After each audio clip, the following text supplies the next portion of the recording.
Community and Economic Development Committee meeting for Monday, June 10th, 2024. Roll call. We're just gonna give everybody. Larry Wall. Here. Joe Devanzo. Yep. Steve Bishop. Here. John Paul Lalonde. Here. Paul Godwin. Here. Ron Russell. Here. And myself. We're gonna skip past the first one in hopes that maybe Rich makes it down. That would be discussing Mac Point, the wind development. And the other one I wanted to bring up was, Do we have anybody from that here tonight? no, there's nobody presenting. There's some paperwork, but Rich said wait, and he would talk about it when he gets down. Okay. I'd like to make a comment on that. Yeah, do you want to wait for, Rich is going to be here, he's coaching the softball game, and as soon as that's over, he's going to be down, and he said just, if we kick that back, we'll bring it back up shortly. Is that okay? If you want to move forward, we'll go ahead and move forward. Could I just, honestly, you could just let me, my husband's waiting at home, dinner's hot. I dearly thought I would get in and out very quickly, and I apologize. Why don't we have you come up to the podium and just All give a right, name? just let me, I also have something that David Italiander had published in the Republican Journal. I didn't get copies of it, but I just want to pass it. Sure. There are some good points in it. I didn't believe that the town will join the Alliance for Protecting Sears Island. It makes little sense to me, political sense, to officially go against a sitting governor if you can help it. I shouldn't be, but I'm always surprised that organizations and political entities that are tasked with protecting us and our resources are so quick and cavalier to ignore or paper over protections already in place. There are things from the Governor's Energy Office that says that their obligations are to support projects that avoid or minimize the impacts to wildlife habitat and fisheries. And not citing this at Sprague on Mac Point goes against that. For me, in Bucksport, as a new resident, I've only been here 3 years, so I do know about the dump. And it does seem that there's a similarity here. The state turns a blind eye to the leachate that seeps into the river, and yet AIM has a deliberate negligence and tries to convince us that a dump would be a good thing.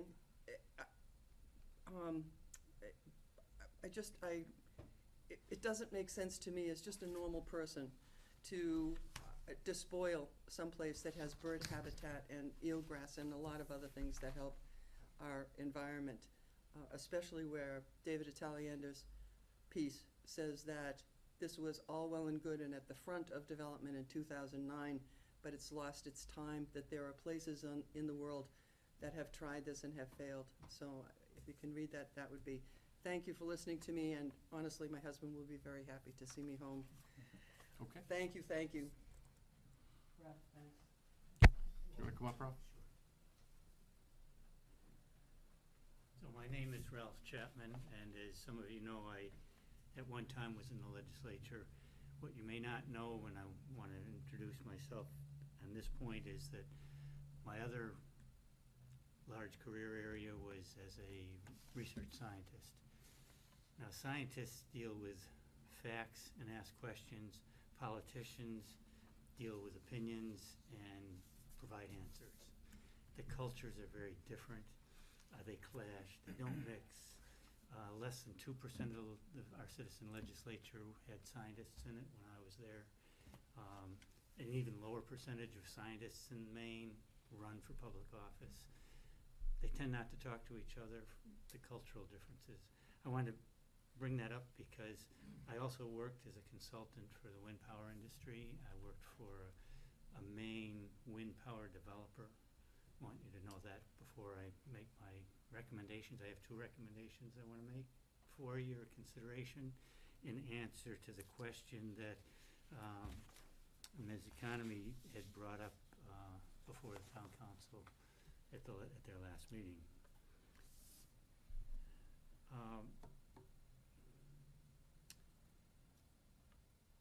Matters dealing with energy in general, wind power in particular, are highly politicized.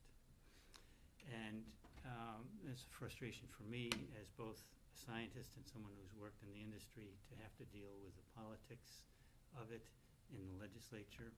And I did, and I was, I had a deciding vote in the committee, which was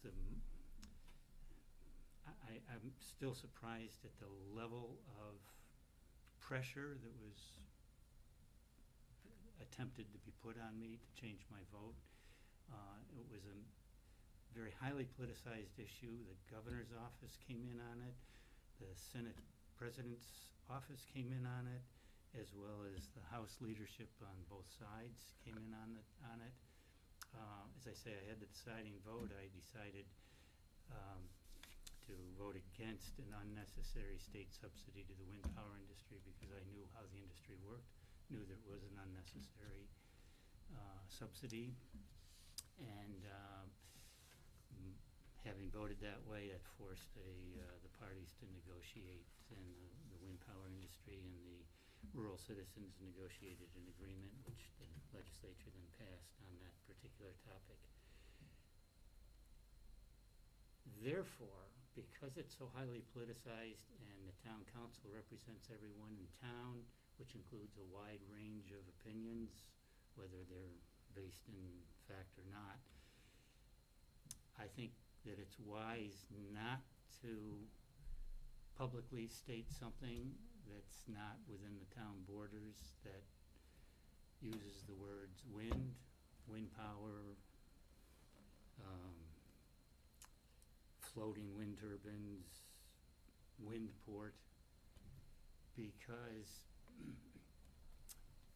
one could argue, and I am arguing, that that's gets a little outside the purview of people who are representing the town of Bucksport.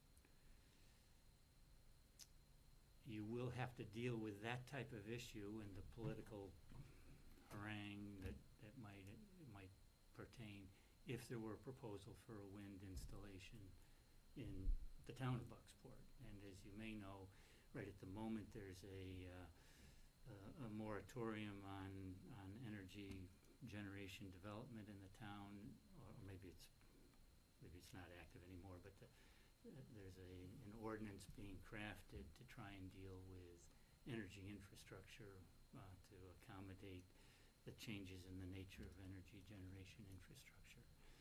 And hopefully that will help deal with it if there's a proposal for a wind development in the town. And when there is, then you will get people on all sides of the question arguing about it, and then you have to deal with it. The question about Sears Island versus Mack Point is not in the purview of the town, but, so that's my first recommendation, not to mention wind. But my second recommendation is to recognize both the appropriateness and the responsibility of the town to voice express what is desirable to the town publicly. And an undeveloped Sears Island represents a tourist destination and a regional recreational opportunity. So my second recommendation is that the town say something like, the town of Bucksport recognizes the value to the town and the region of an undeveloped Sears Island as both a tourist destination and a regional recreation asset. See, if you sort of look at the big picture of what I'm trying to do here is enter into the discussion only to the extent that you're expressing what is of value to the town without opening up the Pandora's box of the arguments over whether we should be promoting or not promoting wind power or floating wind turbines or wind ports or the like. And one last comment is that in the future, Bucksport may appreciate invitations to surrounding towns to express their opinions on matters that are within the boundaries of Bucksport. For example, Is that a threat? well, it works both ways. So it is a threat, thank you. I just wanted to clarify it. That's okay, go ahead. Well, if, for example, someone wanted to take the private landfill and have it a regional or statewide or New England-wide depository for construction debris, that might affect not only the traffic and the concerns and the water quality for the people in Bucksport, but it might surrounding towns like Orrington or, truck traffic coming down that way, or Prospect traffic. In other words, surrounding towns might have, I understand okay, very well. I have 2 college degrees. I could follow you. oh, good. Once you're talking about your credentials, I could mention mine too. But fine, go ahead.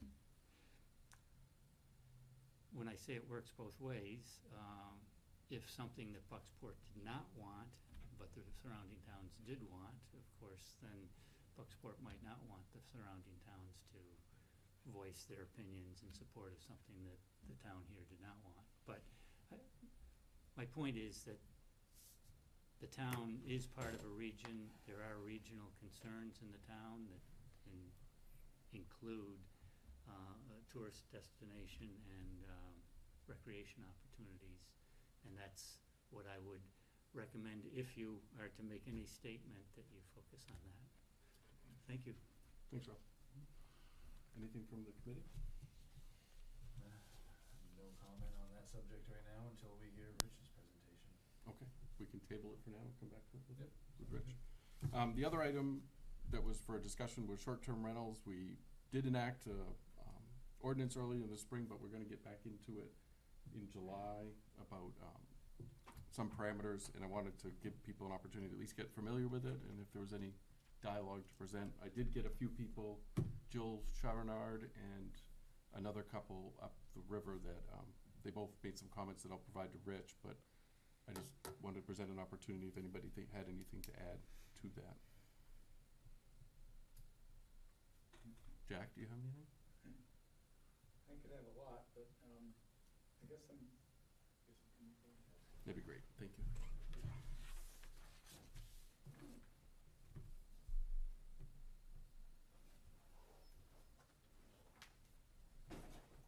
I guess I'm interested to know what's the purpose or this topic in this committee.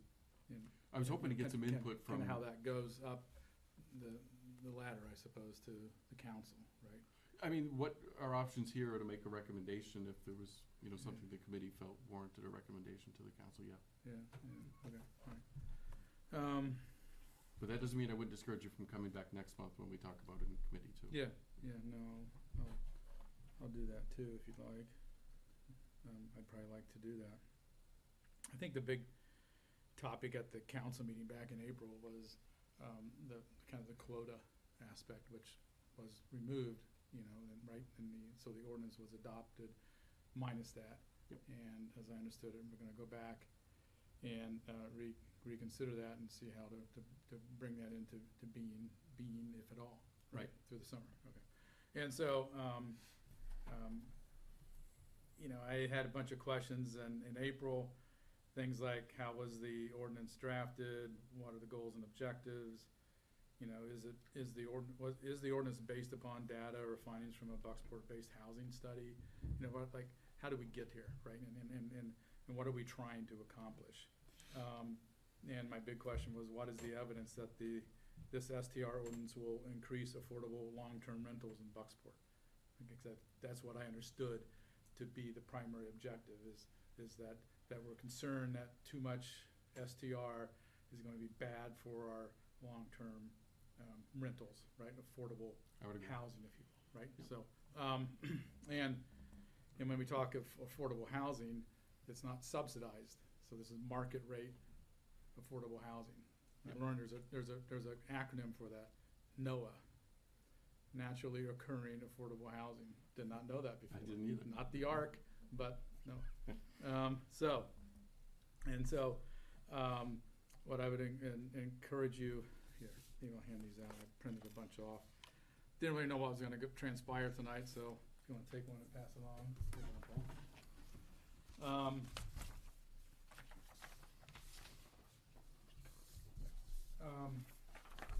So I've been doing a little research. I think maybe in 2022, Maine State Housing Authority conducted a statewide housing survey, as they're trying to figure out, what are the issues, what do we need to do, how many houses do we need, all that. And hopefully some of us have looked at it. I've probably done a little more than skimming through it, but I can't say I've read all 59 pages yet. Yep. But I was kind of looking for topics that related to short-term rental. And I included that in this paper I handed out. So I felt these were most relevant. You know, and that the fact that owner-occupied homes represent 73% of all Maine homes, and this is 2021, and that's high compared to the national average.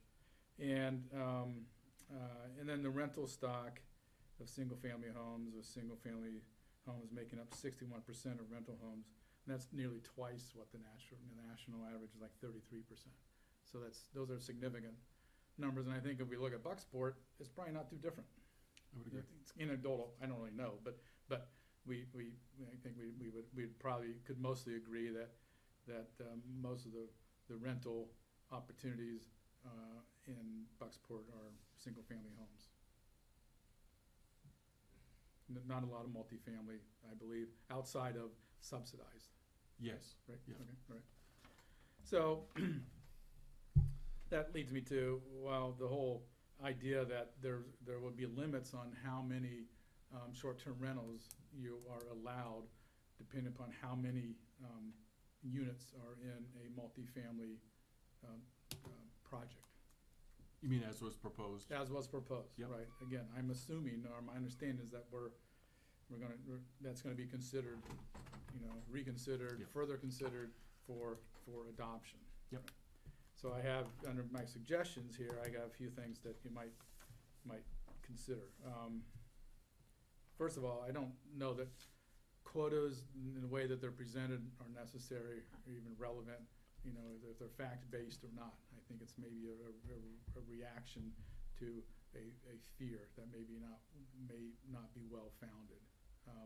In that same Maine housing study, it says that in Hancock, they actually single out Hancock County to say that, maybe 10% of the available housing stock is short-term rental. But what we're talking about here is what's its effect on affordable housing. And in Hancock County, it's less than 3%.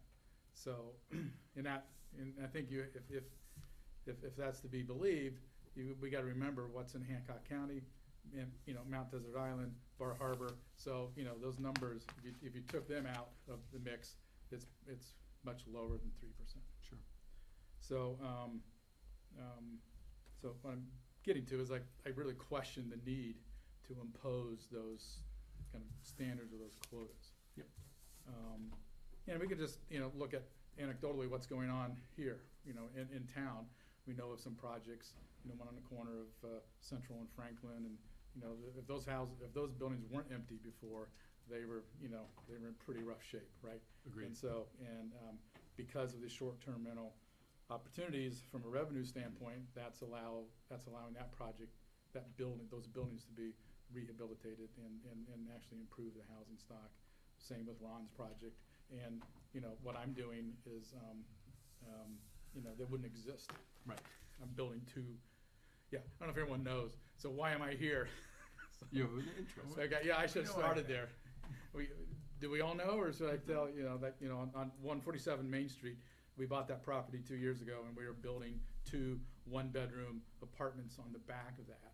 And the decision was solely based upon the opportunity to generate revenue through short-term rentals, and as a means to kind of help fund passively our hoped-for retirement. Yeah. Okay, and so that's why I'm here. Okay, so two last things. Number 2 under suggestions. This is something I mentioned at the town council meeting. This is not my idea, but it's a good idea, which is to consider that if you are a Bucksport resident, that you are, and you could expand that to Verona. You can kind of think about what this means. But if you're local and you own a property, that there would not be a limit on your on the number of units that you could operate.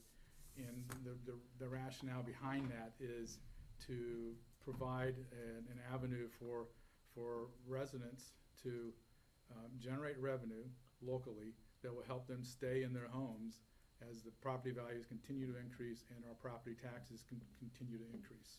Got it? So, you know, we all know, I mean, I own 2 properties in town and both property tax bills doubled. Yeah. And you've heard that, you know, a million times, I get it, you know, but it's, you know, it's a real problem, right? And, so if you make that exception or allowance, that could be a very progressive idea to help people afford to stay in their homes and stay in Bucksport. Yep. So again, not my idea, but, oh, that's number 3 actually, I skipped around. But I think it's a really, really valid one. And then lastly, the quota aspect, there's, you know, you don't need to have a quota on a single family home because there's only one, you know, so I get it, right? So that's what I meant when I wrote this, that does not apply to single family dwellings. But, so I don't know how many of you know or familiar, I imagine Larry is very familiar with this, but in the world of building codes, single family and 2-family dwellings are treated in the same code, whether it's the International Residential Code or NFPA building code or 101. So they and then if to go into the kind of commercial building codes, it's 3 units or more. So I had suggested, I may have mentioned this to Luke, I don't remember, but that, well, maybe if you aligned your quota table to that, because there's provisions in the ordinance that apply, you know, to safety, life safety, you know, those types of things, which then could be better aligned or crafted to better align with the building codes. So, you know, 1 and 2 family, again, I mean, I'll be the first to admit, it's self-serving, because what do I have? I have a 2 unit. Yeah. But, and Ron, you may not like, but I think there's some consistency there that makes sense in the world of building codes and, you know, kind of regulation, if you will. That's everything I got. Okay. Anybody have any questions for Jack?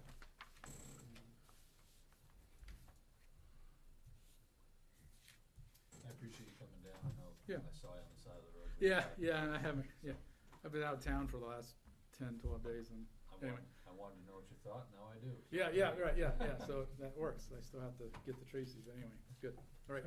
I had Yeah, one question I around your appreciate it. Bucksport resident Yep. suggestion. Yep.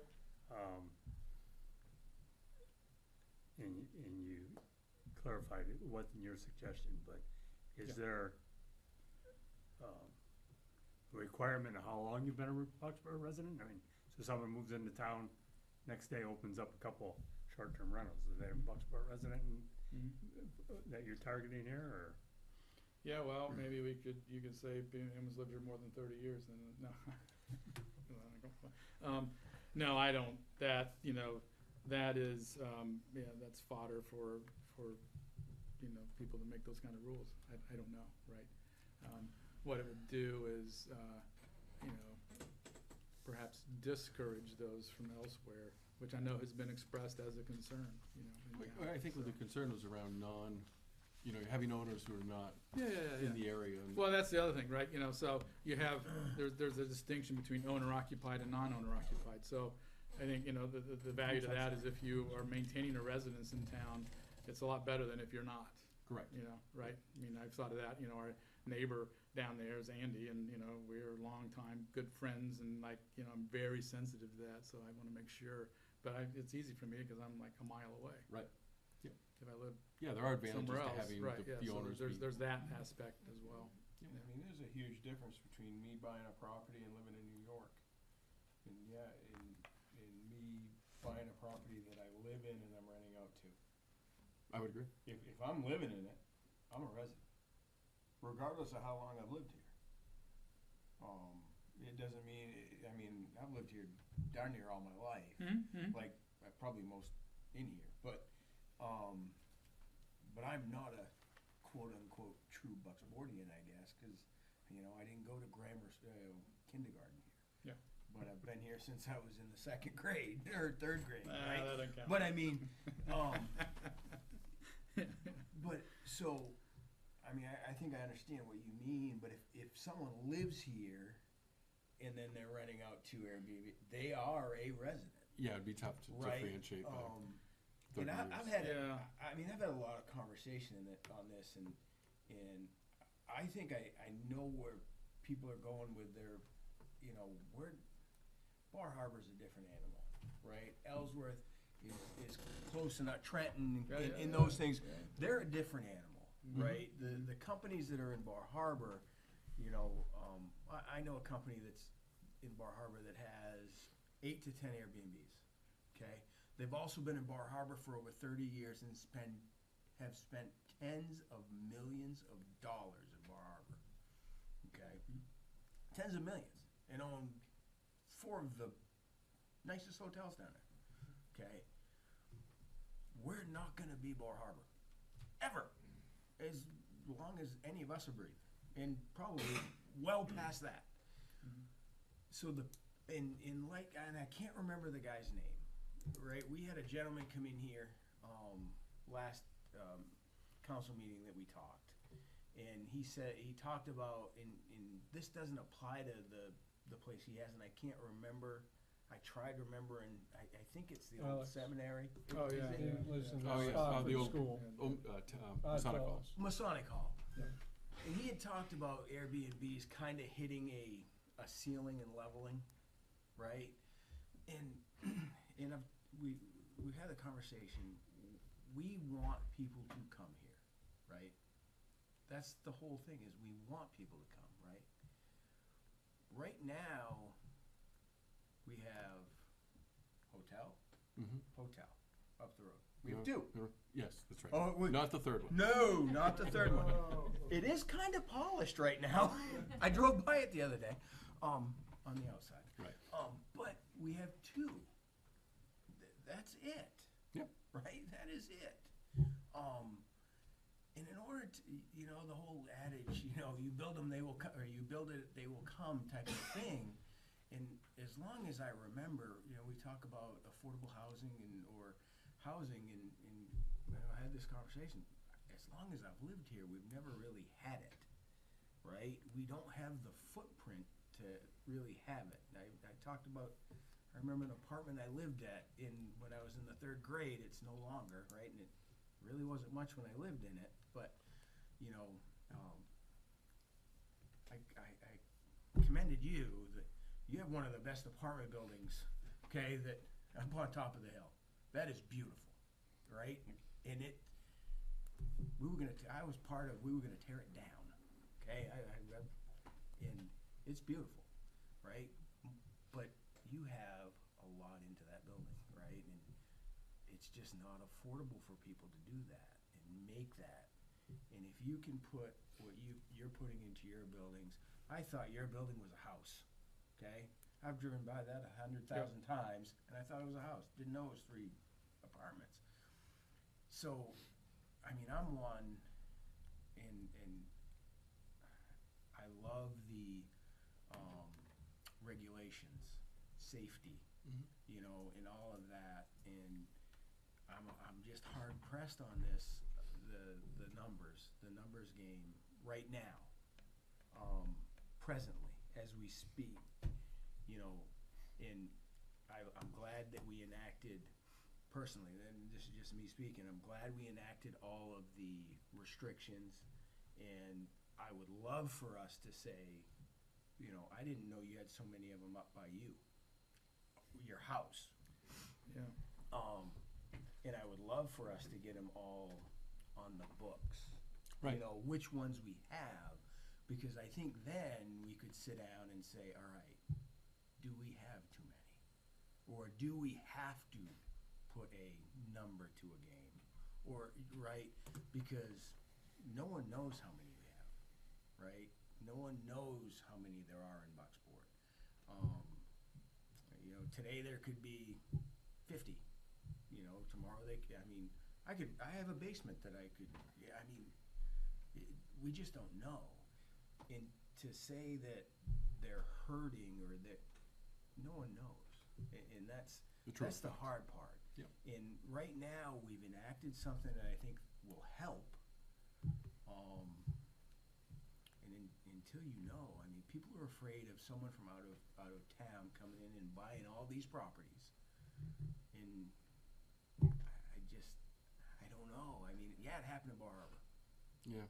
It's 45 minutes away, and Yeah. that's Bar Harbor. It's not Bucksport.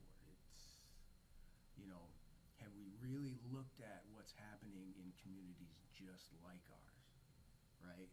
Belfast, Searsport. Have we truly looked at them?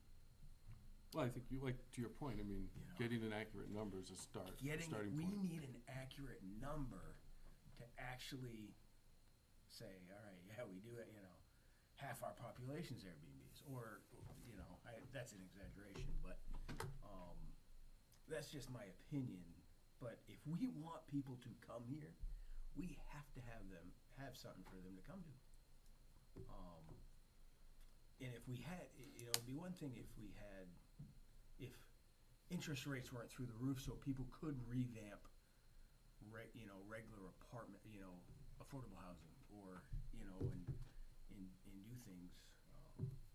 You talked about another property that you wanted to do it to, but it just wasn't in the cards. It wasn't because it's hard. Yeah. It's. Well, I do know now, you mentioned the other motel, Mhm. they do the Salvation Army. How many times I went in there, it was all people needing help either on drugs or Mhm. whatever else. And to clean that up, it would be really nice, and if we modeled it, on Route 1A, there was the motel there, and I guess it's Holden. He made beautiful apartments out of them. Mhm. Yeah, And just they, over the they line. Can, you take two of those rooms, you make it one huge apartment, put a kitchen, everything, and you're helping to satisfy a concept of people. If there are people who want to live here and work and have an apartment, Sure. okay? I don't understand one statement you made that short-term rentals is helping people stay in their homes.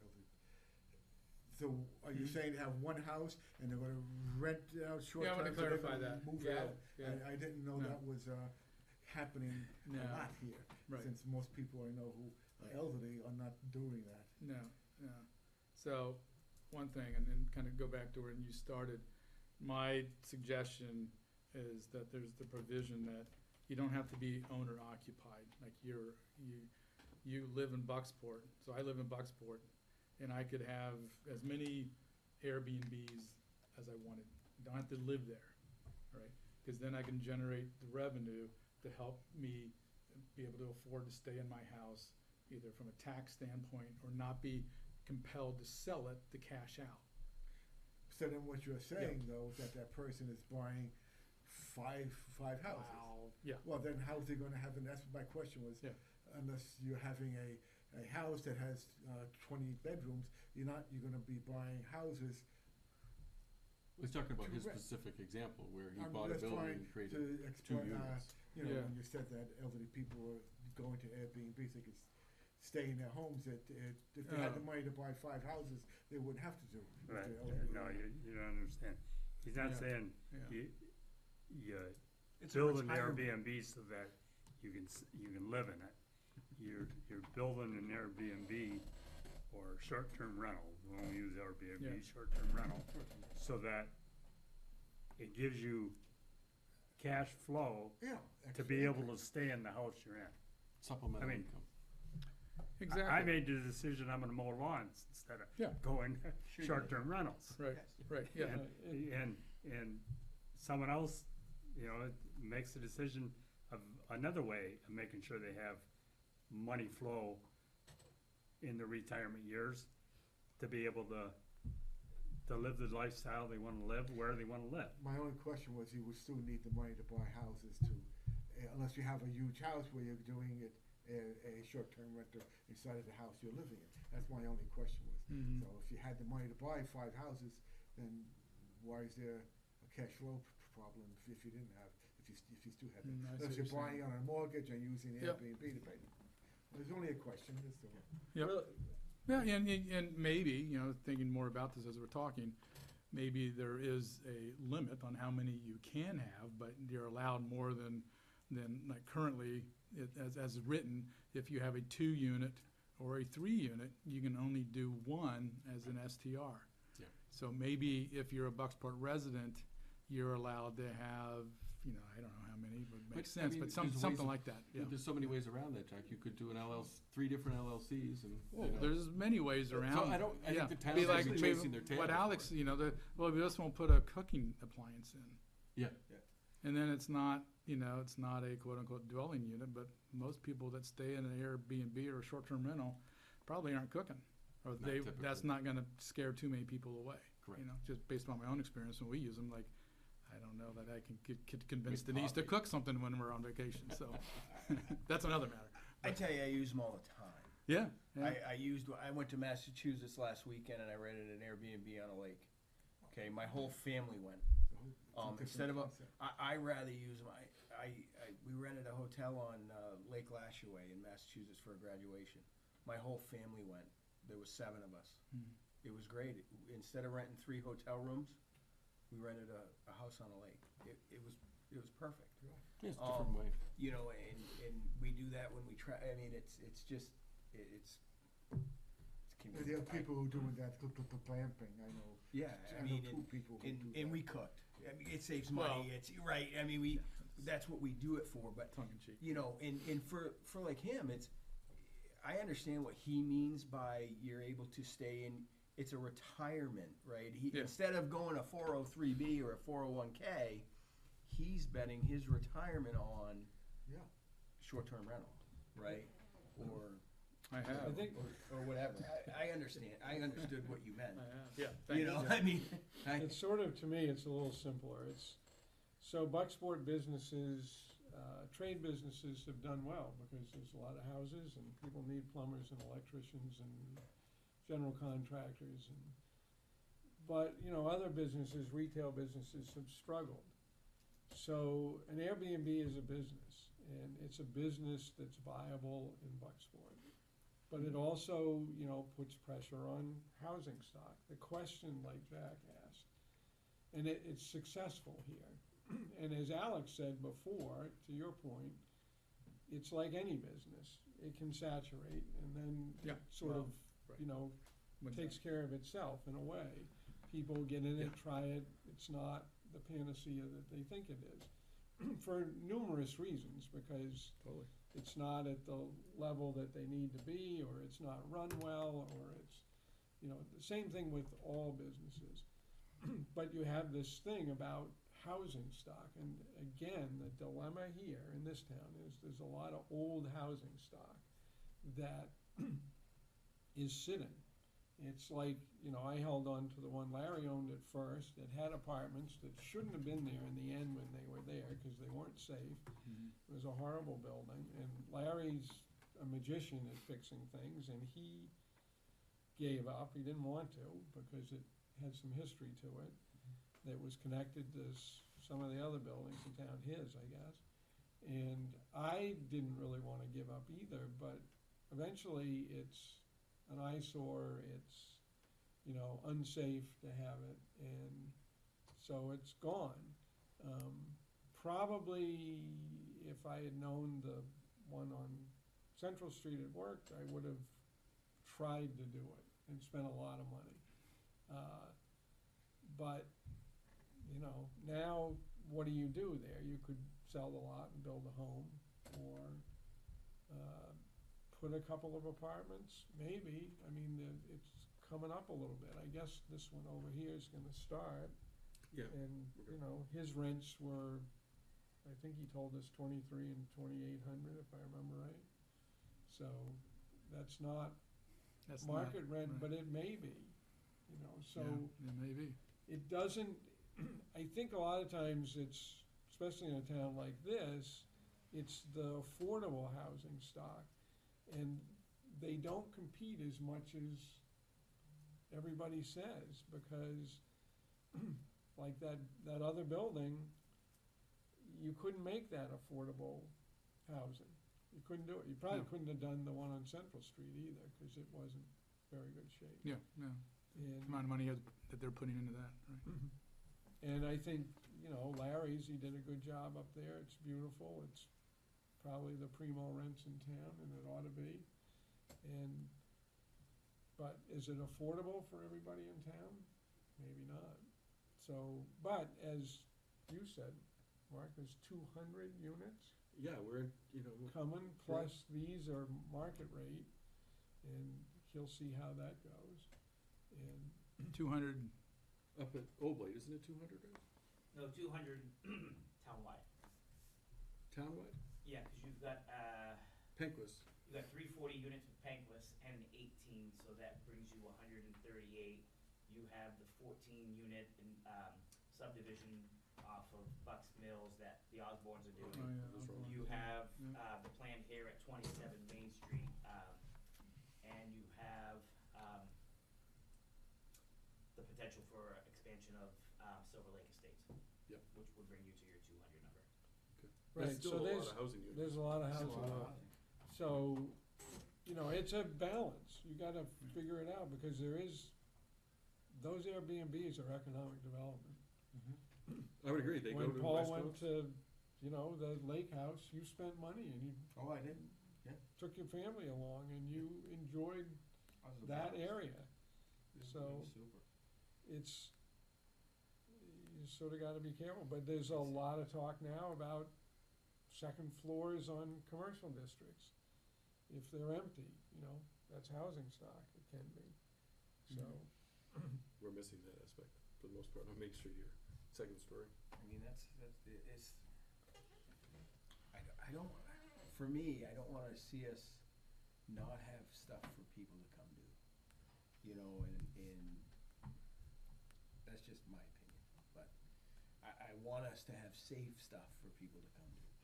And I think having the rules and the regulations and that, I think that's a huge start. And see where, see where it irons out. We just got that into place, and like we had talked at the council meeting when we put that into place. We're only a couple months into it. I don't think really anyone's realized that it is, but had a chance to get a number. Right. A number in place to how many do we have, Mhm. and have people register them, right? Or have we had a mechanism put in place to get them registered and to get them licensed? Yep. And I think once that's all done, See where we're at Then- after a year or two. then we have something to look at, and then we can say, all right, we are saturated, maybe. Maybe then we sit and say, all right, the ones that are here are grandfathered, right? Type of thing, maybe, and then, you look at it that way, but maybe we're surprisingly not saturated. I don't know, but Yeah. until we have a number, we won't know. the other thing is, when I first did it, I said, got together with my daughter who does, internet, she does websites for people. So we looked around at certain, what do they call them, Anyway, we found one that was staybucksport.com. And I always thought that for very little money, you could find out, and especially if they were regulated, so that they were safe and clean and everything that does, which I'm a gigantic advocate for. But if you promoted them as a group, you're really promoting the town. Right. I mean, I've had people come from all over the world. And they spend money here. And they find our village offers a lot more than I think sometimes those of us that live here think is here. It's really do. And, it's so hard, how are we gonna market the town, and how are we gonna market the town? I let it go, cause I kept it for 3 or 4 years, and you had to pay like $84 a year or something to keep it, but it's probably still floating around out there. And, if you promote yourself. Well, but you hit upon a point that I kind of wanted to wrap up from my Sure. standpoint, which was, I think you have the mechanism in place to learn how many there are. give it, you know, Absolutely. a year or, you know, I don't know what the, you know, give it a year. See where you are next summer on the, you know, what's been registered and how that's going. And then you can kind of see what percentage there is and may have a better idea of like, well, what is the impact on your, you know, what's the short-term rental impact upon your affordable housing options, and see. And then if it's profound or, you know, beyond what we may consider, you know, how do you define what's that threshold? And so maybe in the meanwhile, you can kind of figure out what that is too. And then if it's high enough, then you take it on, you know. But, okay. Thank you, Chuck. Thank you. And did you have anything to add? Yeah, I could add some things. I think especially, specifically around, like, capping the short-term rentals. So my name's Nikki Hooper. I live, across the street from Jack, and, I think my situation's a little unique in that I soon won't be living here. So I bought my house in 2017. My daughters went through the school system. We lived in Orland before I bought my house. And my youngest just graduated high school on Friday. And we had an opportunity come up where a house came up for rent that's right in town, Bar Harbor. My husband and I both work on MDI. I've commuted for decades of my life now almost, and he is at the hospital. And so we decided, you know what, we could do this. Like, his daughter's in 9th grade, so we've got 3 more years until all the kids are in college, and why not? Like, we can make this work, right? So I should also preface that I work doing short-term rentals for a real estate company in Northeast Harbor for the Knowles Company. So I've done that for 7 years now. And so I've been watching and very affected by the Bar Harbor rulings, and then the town of Mount Desert just voted to not enact any short-term rental regulations as of now at their latest town meeting. But basically, point being, you know, I feel really grateful that I'm able to do this because I want to keep my house. I don't want to live in downtown Bar Harbor forever. I want to be there for the next 3 years while Zoe gets through high school, makes everybody's life a lot easier, a lot less time on the road, and then eventually we want to come back. And, you know, we've poured our heart and soul into this house, like, not completely renovated, but we're getting close. We've done new siding and windows and a lot of work. And so, you know, I don't want to sell. Like, I just don't. And I wouldn't be able to keep it if I wasn't. I could rent it long term, but then we don't have access. You know, my daughter's dad he lives in Orland, so it just makes a lot of sense for us to keep this house. And I guess, you know, if the town decided to cap it and then this was happening 2 years down the road, then I wouldn't have the opportunity to be able to do something like this. So I'm glad that I'm doing it now, but you know, that's my point.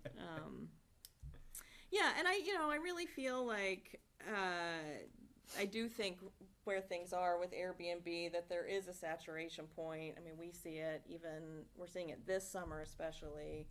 So since 2019, maybe even 2018, everything has been booked solid, July and August, and this is the first summer that we've had any real holes in people's calendars, minus the pandemic year, because nobody could come into the state for a little while there. Yeah, so I just think like there's a lot of pointing and blaming at short-term rentals, but it's not always the case. And I also think there's a lot of times people that use short-term rentals that, you know, it's not just like these 2-3 night stays. Like our neighbor that bought their house last year before, you know, she stayed in a short-term rental until they closed on their house. Like with their, you know, she came first with their son and stayed in a rental. So yeah, I mean, people traveling for work and things like that for longer stays. So it's not just a lot of like the constant turnovers of people. Yeah. Okay. Thank you. Thank you. Yeah. You know, where you spoke the most, Paul, I mean, what we could do is make a recommendation if you want to propose one to the council. I mean, I think we're on. I mean, like I said, I mean, Yeah, I did speak the most, and normally I don't, I'm sorry about that, but, I just think we're on the right path. I don't know how you all feel, but I think we're on the right path with it, and we need to kind of see where the numbers lie. Before we give a number, we gotta see where the numbers are, we don't know. I don't see making a recommendation based on not having information if there's actually a problem, a conflict between people who want to rent and they are being denied because of short-term leasing. Do we know how, No, we don't have any figures. That's, So, that's to that's- Paul's point, is, Yes, That's I what I mean. agree with you, Yeah, that's what I'm yeah, saying. yeah, that's what I mean, unless So you. Luke's gonna send out letters to all short-term rental owners, this week, because the ordinance passed, so. Awesome. We'll be able to get a number off of that. Can I stop you real quick? What was the score? We won 6-1. Outstanding, good. Alright. I mean, I guess the only recommendation we could make is to, a recommendation not to limit, but further restrictions on the numbers, because we're covering it with the safety side of it, I think. Yeah, for right now, until we have a numbers, till we know what the numbers look like. Are we saturated? Are we, do we have a numbers problem? Right. Or, I mean, These things we're discussing and trying to solve are factors that are larger than us, statewide, countrywide, investment, based decisions based on interest rates, what's available for a house in this part of the state compared to another county in the state where you may be able to obtain it and fix it enough to turn a profit and or not. Right. And your proximity to where you live or don't live. There's a lot of factors going in here that a lot of towns are looking at. I followed MDI, that scenario, and I just recently spoke with somebody this week that had a house in Bar Harbor that they decided they want to keep for their kids, but they can't afford to. So they turned it into an Airbnb, are running it as a business, and they've moved out to the outskirts of Ellsworth and Orland to a more affordable situation so that when they pass, their kids can inherit that scenario and keep the family house. And that the Airbnb is the method to make it happen. And although that sounds sad, it's the external factors that are creeping in on this area with the inflation and things that are beyond our control. So what is within our control is just to continue to look at it. Yeah, limit Yeah. further regulation. Yeah, and continue to be open to the fact that if it becomes a problem, then we can revisit it later. But right now, where we do have more housing coming up, more affordable housing coming up in potentially tandem with the Airbnbs that are being developed, then if that ratio becomes unbalanced and unhealthy for us, we can look at it then. I mean, Larry, you've been in the redoing houses and things for decades, couple years. A lot easier 20 years ago than now. Oh, definitely. Both, I mean, not for a lot of different reasons, but financial wise, I mean, it's just. Dollar-wise, yeah. I mean, sure. you just you can't. Especially the older Yeah. stock housing, yeah. My wife and I were gonna, we're getting close to that retirement. We're like, hey, we're gonna buy a lot. We're gonna put a new house on it, and yeah, we're starting to redo the house now because we're like, we can't. Yeah, the prices. We just can't, because I was like, hey, we got all this equity, and I'm like, hun, we're gonna have a mortgage. We do that, even with the equity. Yeah. I'm like, no, how about we just redo the house and we stay here, We'll put an elevator in to get us upstairs, I don't know, do something, but. So I'm not clear. Is there a mechanism in place right now that's gonna give us the numbers that Paul's talking about? Well, the mechanism would be the permitting process, the inspection process, to see what it looks like on the other side of all that. Once everybody registers, once there's inspections, and figure out how many are actually operating after that. Whether some just pull out, voluntarily, or if there's safety codes that, prevent them from moving it. And our recommendation now could very well be to collect as much information as possible. Yeah. And That's my and- point, and yeah, push maybe it. just a recommendation to We could slow push, down. I say push You it know, too, Paul, but they might say an once assessment they would gotta be get better at goals inspected. and objectives for next Yeah. year. essentially. If we have data to work with. Right, that would be enough time to get something like that where everything's kinda up in the air right now. Yeah, I mean, and I think you could see that. that people that decided, hey, this is a quick way to make a buck type of thing, you know,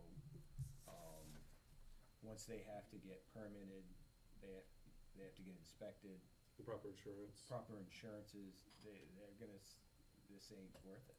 Yeah. As much as I hate kicking the can down the road, the action-oriented requirements we met with the part of the ordinance that we passed. So this specific part can make Yeah, this kind of. I mean, I think, you know, and I really don't think, you know, and like I said, my opinion is, it's not kicking the can, it's just that one specific. Right. Right, cause the ordinance is in place, and that was the key, was getting the ordinance in place for safety. Cause safety is the most important thing, is the safety of people that come into the town of Bucksport. I almost said town of Brewer, sorry. And, but for the town of Bucksport, and that's, you know, that's paramount, and I think that is in place. Yeah, I would agree. And Do you wanna recommend that we take no further action at this time? It doesn't even need to go to committee for anything, quite frankly. Well, I mean, if it's still supposed to go to council committee, I don't think, what do you mean? I guess I'm not clear what you mean. I thought we were just going to We could- discuss short-term as we were making. Well, we can decision. make correct, Rich? We could make a recommendation to the council not to pursue further until the numbers until, come back. and it's only a recommendation. I mean, the whole Right. body of the council doesn't have to do it, but Yep. it's a recommendation coming from this committee. Yep. And this would be the committee, there's no other committee. Right. This is the council committee, there are 3 councilors on it. So I would recommend that at this time, we take no further action. Okay, I'd second it. I agree. all right. All in favor? I don't know if I should abstain or not, I guess I'm Probably certainly in favor. best. Oh, I have an Yeah. Airbnb, I guess I can't either. Yeah. Okay, okay, all in favor? And 2 abstain. All right. We'll hand it back to Rich. We did talk a little bit about Mac Point because there was a woman here with dinner on the table, and she had to, She didn't want it to get cold. I said, what I'd like. and I didn't, I mean, I saw this on my desk, but I didn't give it to anybody else, but, do you wanna discuss this? Yeah, those were just letters of, from other communities. It's been the town of Bucksport's stance not to get into anyone else's political. I agree 100%. I would agree. We don't And want other yeah. towns making comments on our decisions. And when I met with the town manager, we had to figure out what committee would do that, and it doesn't make sense for infrastructure, cause it's our infrastructure. I don't think it's our Finance, laundry. we're not getting any money out of it, so, yeah, this committee made the most sense, so That is not our dirty laundry. I'd recommend not touching it. Yeah, you wanna, But, I make a motion not to get Just- involved in. just a question for you. Is request to discuss supporting wind development at Mac Point and not Cezanne. So who made the request? And why? I mean, that's what we're, Islesboro? Yeah, it was the city manager of, the letter I read was from the city manager. Of Albaro, right? I think it was Islesboro. That's what this Yeah, one is. Yeah. yeah. And there's some towns that are taking the position of Well, stating really their get- position, Yeah, but I just don't see a reason for I us to spent, do that. I spent Yeah. 5 hours going through the towns, these towns who were against it and why. Yeah, And- I mean, Did anybody get those, things about I had, why there's a guy Cezanne? coming around the Yeah, I neighborhood. went through that whole, Yeah, he told me You it was know, gonna happen no matter what. I read this time of Angus year, King's statement when time he of year, wanted no to one can develop tell I have a Cezanne house over where I there. live, And so then it's nice. Baldacci and, you know. and drive right by my driveway. Can't even see my house, so I love it. So, I make a motion to not get involved. is that a fair enough motion? Yep, to discuss support, yeah, to support the wind development at Mac Point, not at Sears Island, yes. Okay, so we have a motion, I'll second it. okay. All those in favor? Opposed? Okay, Were you scratching your nose or were you opposed? I was opposed. Oh, Oh, I thought Um, you were talking, he's definitely involved. Just in Augusta. So item 4, request to discuss advertising of 5 EV chargers. Is that you, Steve? Yeah, Mr. St. Peter sent an email requesting, Okay. to bring this up to the committee. Okay, sorry about that. Hi there, my name is Stephen St. Peter Jr. I'm the owner of Electric / Solar for Bucksport, Maine. As you know, electric cars, plug-in hybrids are starting to become more and more affordable, more attainable. As a matter of fact, there's more and more people in Maine, New Hampshire, Vermont, and Massachusetts switching on a daily basis. Trends are showing that there's a strong demand for EV chargers wherever you go.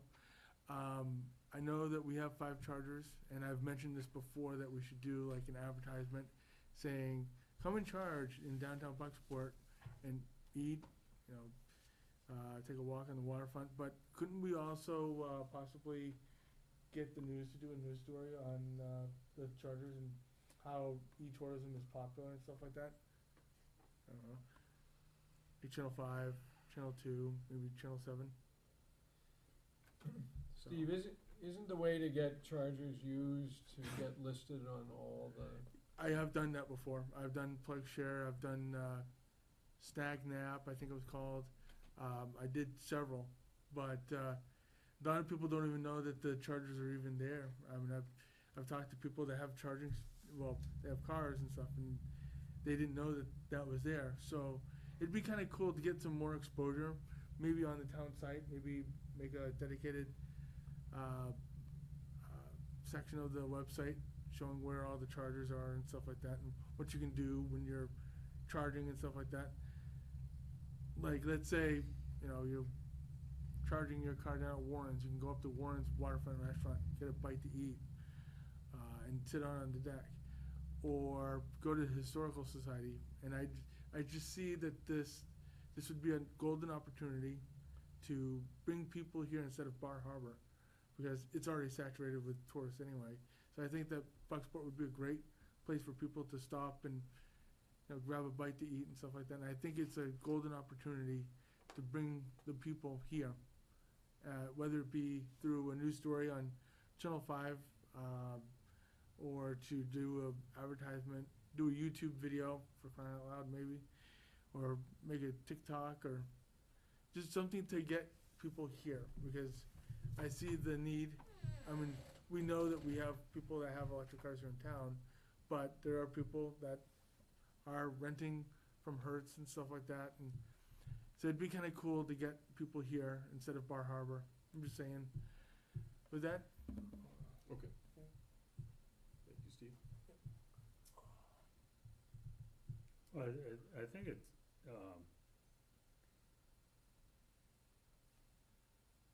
maybe as a tool to get people to turn left. If there's some way but my understanding, limited understanding, is that if you have an EV, you go to programs and it tells you where the charging stations are. yes, like PlugShare. Yep. And as long as our stations are there on those sites, is there another way of capturing them? I don't know. I mean, I think the people who need to get a charge are gonna figure out through those sites where to go. And it's gonna depend on where they are needing the charge. If they're trying to get to Bar Harbor, they're probably not gonna stop here to. Right. Well, also you should give like vouchers, for like 5% off of an ice cream at the dairy port. Make it appealing, make it so that people want to stop at Verona Wine and Design, or Bistro, I'm sorry, or the dairy port. We gotta make it appealing so that people will stop and say, I think I'll go get a bite to eat at Bucksport Nutrition, or whatever it is. I think it'd be kind of cool to have like little vouchers, like coupons to different restaurants and stuff like that. Just a few ideas. Thank you. Steve, do you know how many Belfast has? You mean charging stations? I think at like the last count that I saw was probably like 7, maybe 8, like the Hannaford supermarkets. They have like some of the higher powered ones. I know that we don't have any higher powered charging stations, but I think it'd be kinda cool to get some in town, but I know that Circle K and a lot of those gas stations are adapting and they're starting to add charging stations, so maybe hopefully someday they'll have DC fast chargers here in Bucksport. The last time, last year, when Mr. St. Peter brought this to the committee's attention, I purchased 3 signs. We redid the one on the bridge that wasn't broken, but we fixed it and added EV chargers, take a left. Yeah. And we added 2 so that people knew to find them. How's that panned out? We've seen a decrease of 72% of the chargers since we've put the signs up. Yeah. It's, Strange. they're not coming into town for that. So like, Mr. Lalonde said, when you plan a trip, whether it's at a short-term rental or at your destination or hotel, you plot out how far can I go with my charge, and you take that route. Right. Now, some of what we dealt with last summer was the weather and then the mess down in Searsport for the construction. That's why we didn't do any marketing at this point this year in conjunction with the fort, because we both realized that the fort didn't benefit from it and our downtown businesses didn't benefit from it. So we've got a hold on that marketing until. Would you recommend waiting till next year, till this is over, before? Yeah, because you could always scroll, have like a scroll bar on the bottom. News Center's good at that for us. Like if we have an event, you can always have something on the scroll bottom. We have EV chargers if you need to charge or something where you can put it on there. But a campaign around EV chargers, you have to know who are you marketing to. Right.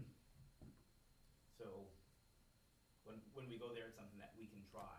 Yep. At this point right now, weather and construction and is just not, hasn't been on our favor.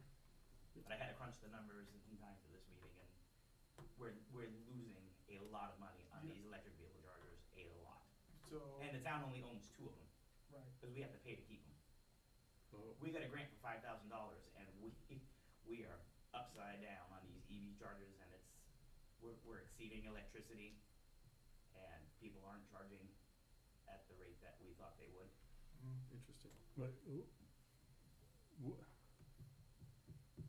72% is a lot. We started off with probably not that big of a number, so 72% isn't a lot, but what are the numbers? I mean. I can send them right over to the committee. I remember the percentage wise, I'm like, wow, why'd that come to 75? It could be because there's so many of them, because you have free ones in town, Yeah. and these you have to pay. And then the Tesla chargers up at the AT Franklin. The Tesla chargers that, I don't have any data on those yet. Ours have already had to have been repaired, Yeah. once as well. The company comes out once a year as part of the contract. We have a 5-year contract, 3-year contract, $5,000 grant through, Climate to Thrive. Yeah. Well, maybe we can wait and revisit it another year.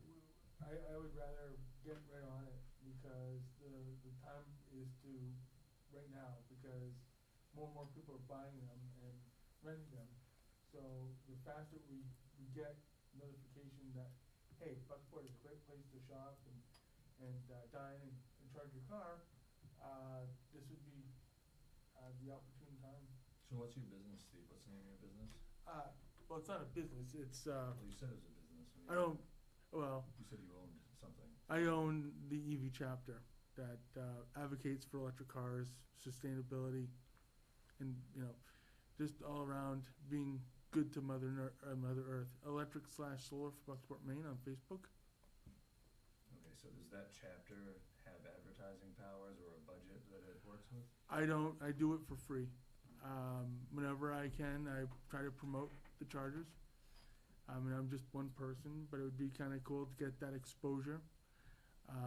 I was in a documentary called The Electric Man, Rise of the Electrons. We used a lot of those locations. I also was in Plug and Play EV. I did an interview with him. And then I promoted it on a podcast. But it'd be kind of cool to get some more exposure, even on the mainstream stuff. That's nothing I think we should spend any money on right now. Yeah, we can revisit it later then. Thank you, Steve. Okay. Next meeting, did you wanna do one next month? We can do one in July. You know, and I did miss something on the agenda, my apologies, but usually we have that. Do it in July. I'm sorry. I might actually take a vacation in July then. Oh, I'm taking one in August. I think that would be the 8th, if my math is correct. You wanna do that? We can, Is that, I mean, or is that the date you're taking a vacation? I guess it wasn't clear. no, I usually take the week of the 4th, so I'll probably take the 1st, 2nd, and 3rd off. Okay, okay. So we're saying. 8th. July 8th? July 8th at 6. Is that a Monday? It is, yeah. But there is something I missed on the agenda. We usually give the public the opportunity, or the board the opportunity to bring up any, business, and that should have been number 5. So We can do I that. apologize. Is there anybody in the public or the Well, committee that has anything to add? Yes. Go ahead, Joe.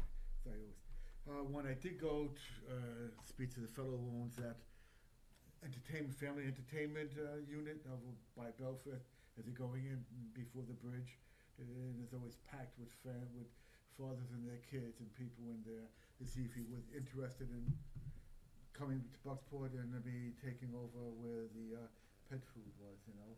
And as soon as I walked in, I knew he would, because he's got bowling alleys in there, which he's so, you know, he's so in debt paying off these bowling alleys, and it's gorgeous too. They're fabulous. So he says he would love to, but he can't.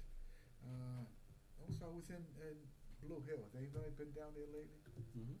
It's empty. I mean, the stores are, I know that this early, a little early, but still, we shouldn't be complaining too much about Bucks, because our stores are open all year, and those stores are closed. The stores are closed. I mean, it was 2 stores, and that was it. They got a beautiful YMCA though. And they're looking for people to come in and rent. You know. What a beautiful co-op. So we're very lucky here.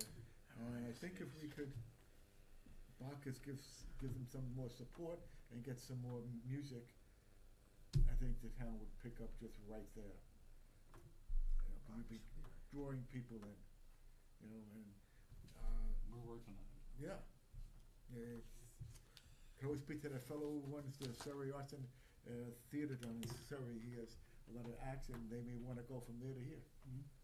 You know, and it's far enough away where we're not gonna be interfering, and he gets acts from all over the country and from Europe. That's all I just wanted to say. I think our town is doing very well in certain respects. I've got a few things for you. The Central Street project is almost done. We were able to widen the sidewalk down by McLeod's, which was gonna be part of the DPI. But there were some smart people on the job who have set granite before and wondered why the granite was so far close. That as part of the project, at no additional cost to the town, they reset it. And it looks great, so there's more room there for McLeod's. And a little bump at the Catholic Church? the Catholic Church has been removed. That was in the state right away, so, which is now the town right away. The town will take it over once this is complete. As long as the weather stays good, the project will be completed by this Friday, which will have it 1 month ahead of schedule. It was expected to go to July 15th. June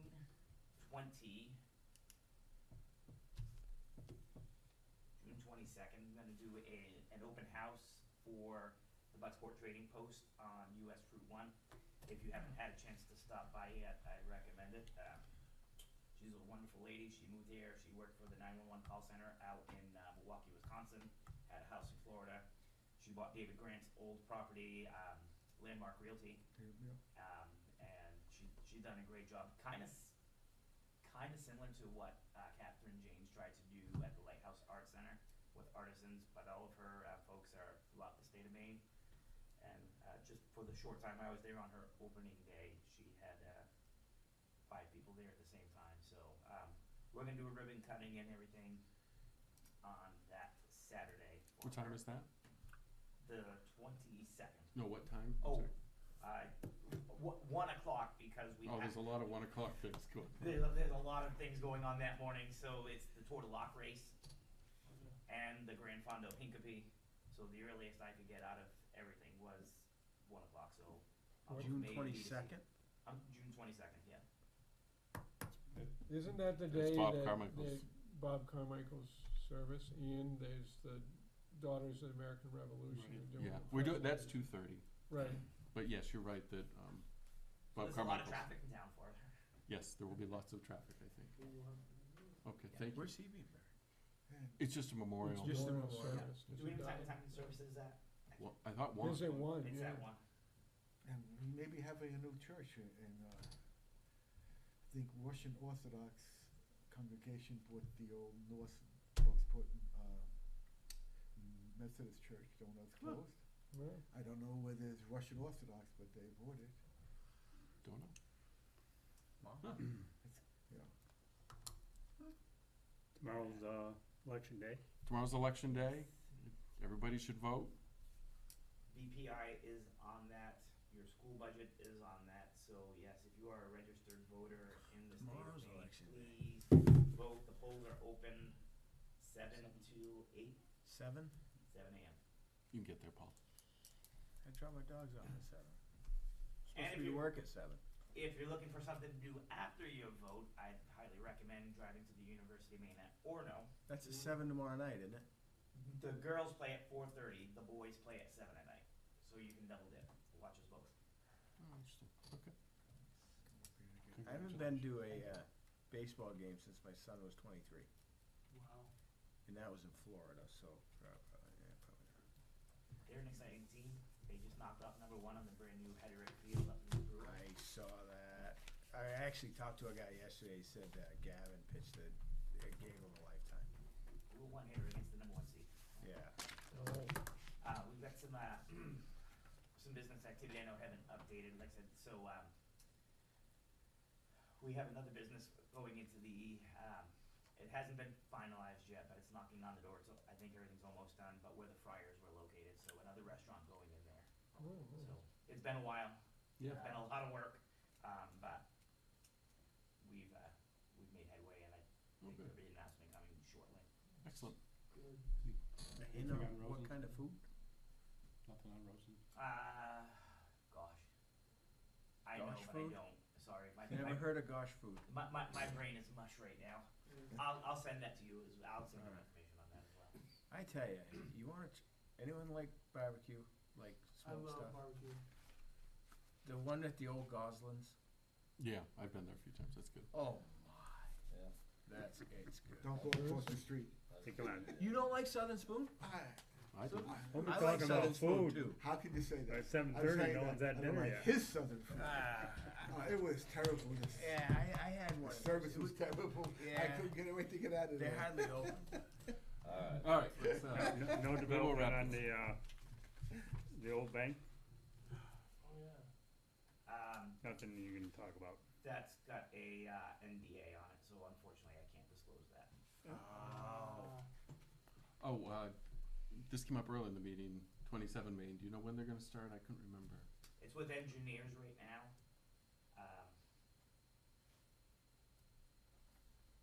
Are they going to break and ground some this of year? the You think? involved. What's going in there again?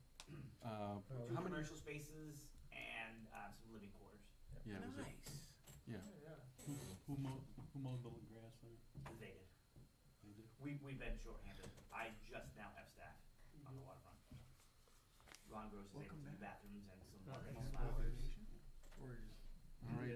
Unless there's more, I'll take a I motion. go to Michigan, make maple syrup for about 6 weeks. Second. Okay. My We have a family. motion and a second. I'll second it. If nobody wants to second it, I'll second it. Okay. All those in favor? Okay.